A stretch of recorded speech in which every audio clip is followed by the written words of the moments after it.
very close attention if it was you.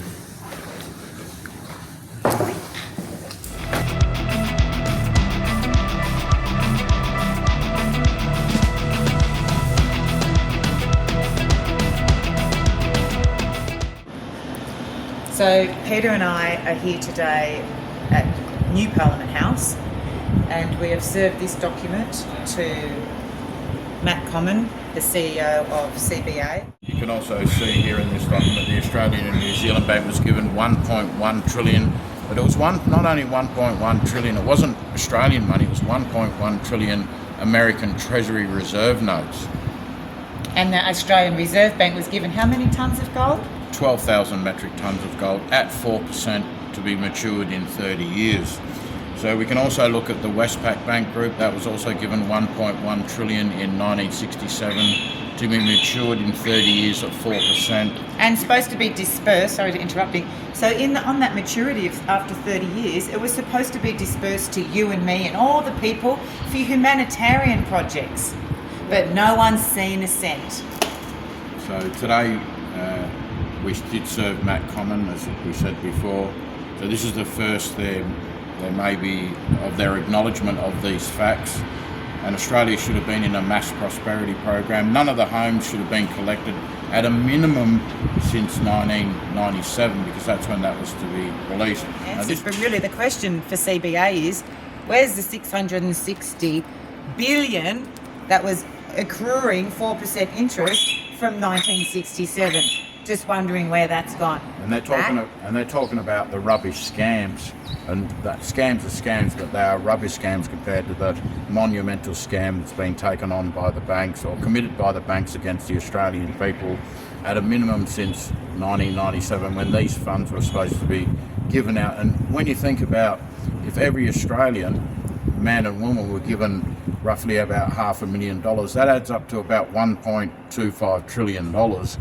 So imagine what 660 billion at 4% accruing at 30 years amounts to. It's probably about $3 or $4 trillion. So that means all the home loans since then would have been all obsolete and paid out. Yeah. Because we know for a fact, if you look in the bills of exchange under promissory notes, that all loans are fraud anyway, because they make you fill out a contract, a promise to pay, which is the promissory note in the Bills of Exchange Act 1909. They put that on their ledger and then they give it back to you in digital dollars in your bank account, for which you then have to pay interest. But they only release the principal, so they create a debt slavery society. But today starts to unfold, and we're going to expose this scam, and we just have to see how they act.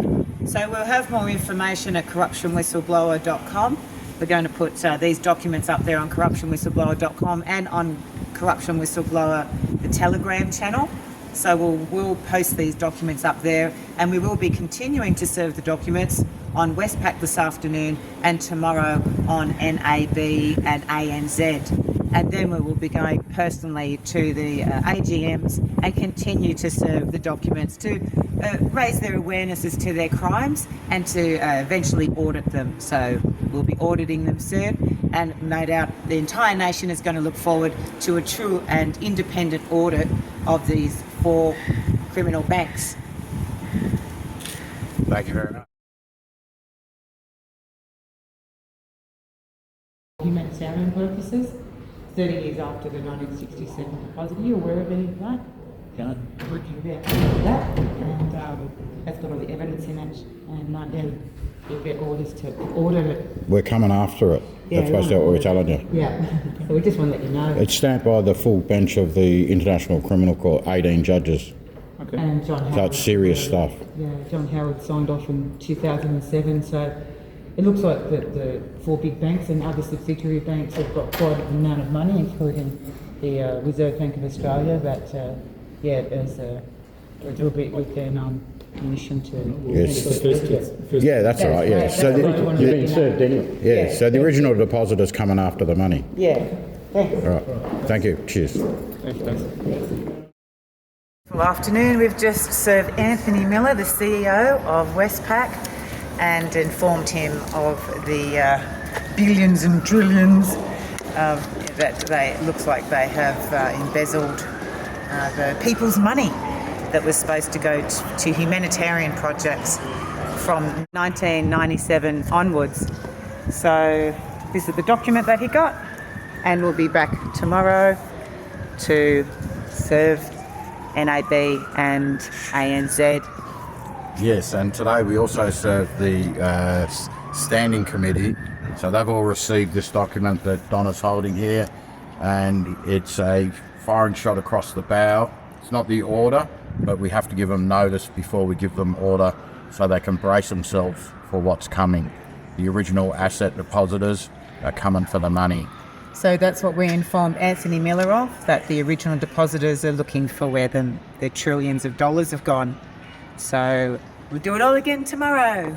Yeah. Taking back the nation, one bank at a time. That's that. Woo.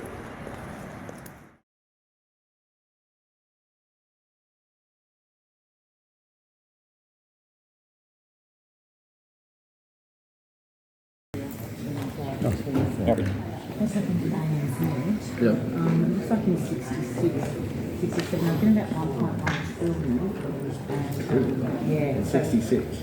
Yeah. That's bigger than the Australian economy. Yeah, so it's all here, and you'll see it's all been signed off by the Prime Minister, by John Howard, and the numerous people here. So we've got all the documents here. Sorry, it's just serving these documents on him. So Serving. yeah, This is a suit.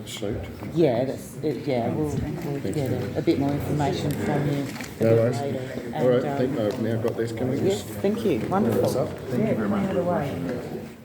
ANZ Bank in 1967, it's 1.1 trillion, and was denied a gift to the public in Yeah, I'm allowed to, because we're not in This was formal signed off by proceedings. John Howard, the true and correct document, and it's also signed off by the full bench of the International Criminal Court.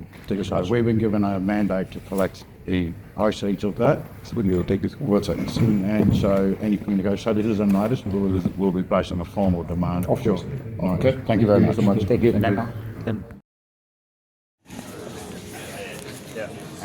Yes. Come to serve this document. It's in relation to fraudulent conversion. I don't exactly need to serve those, is there? Yes, there is. Yeah, there is quite an important Signed issue. off by the full bench of the International Court, Justice, International Criminal Court, signed off by John Howard to say this is a true and correct document. So the NAB, if you look here in NAB received 700 billion in 1967. So the depositors are coming after the money. So Thanks. Thank you. Hello, here we are again at New Parliament House. We were here yesterday on the 18th of November, and we're here again today on the 19th of November, serving the four big banks. So yesterday we successfully served Matt Common from CBA, and we served Westpac Andrew Miller. And this was the document that we served. So today we served ANZ, Nuno Matos, and Dr. Anthony Warren, who was his offsider, and NAB, Andrew Irvine. Would you like to speak to the document? yeah, so what was served today was this document here, which shows that those four major banks, the ANZ was deposited 1.1 trillion US Treasury Reserve notes.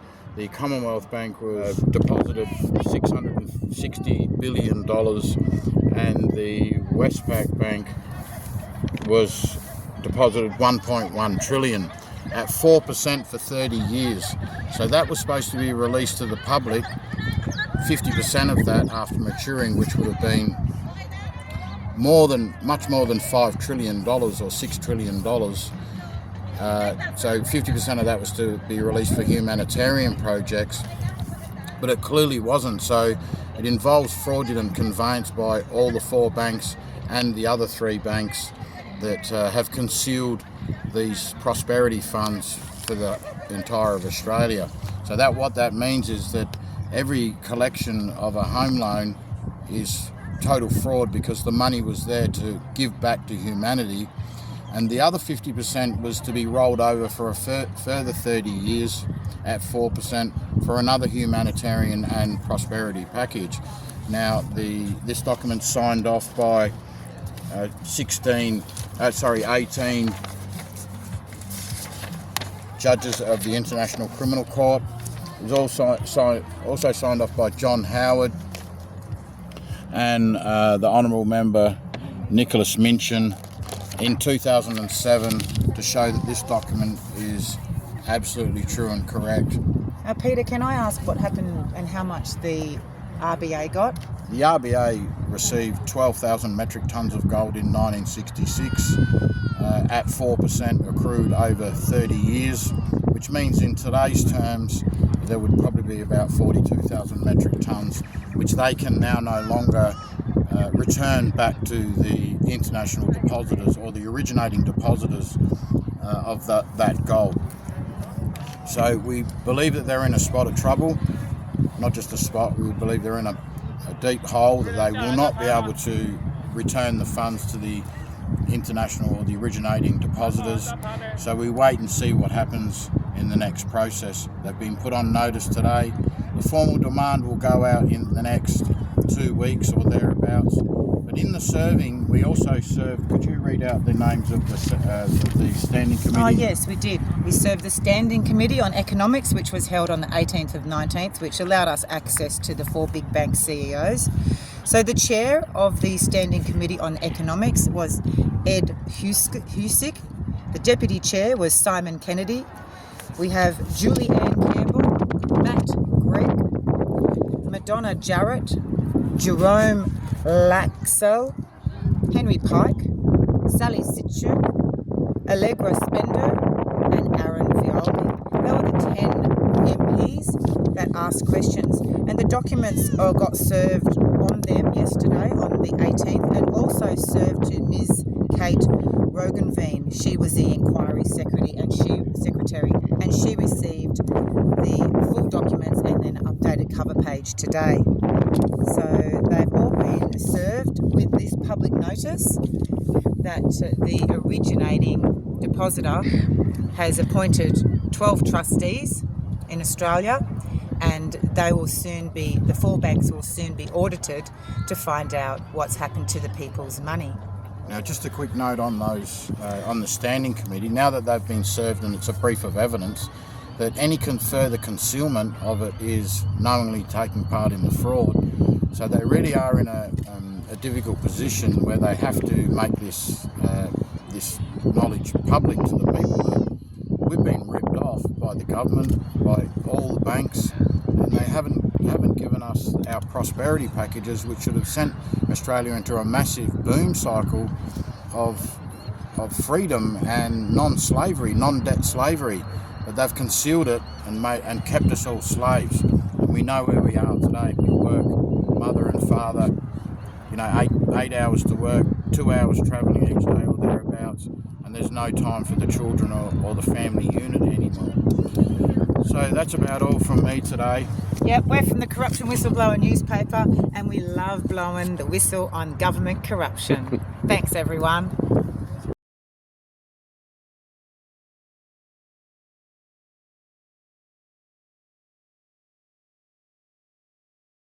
Here, for every boot that's been laid out is a man that's committed suicide in the last year. And what we're doing here is Gaz Wright and a few other the boys got together and they come up with a decision. So they laid out every boot for one man that's committed suicide. So we're trying to get a minister on board to support us, because at the end of the day, it's not mental health that are killing these men. It's sort of like it's situation distress. Yeah, it's financial stress. It's financial stress. It's situation distress.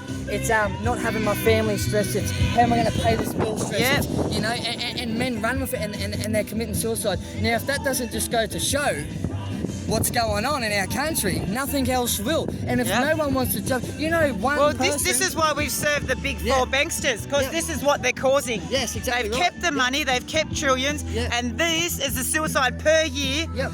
Heaps more per year. This is just a small representation of it. And we only had one man come out here and represent us today. Not one person walked out this fucking building and to come and have a look at this. I feel like going up there and becoming the old me.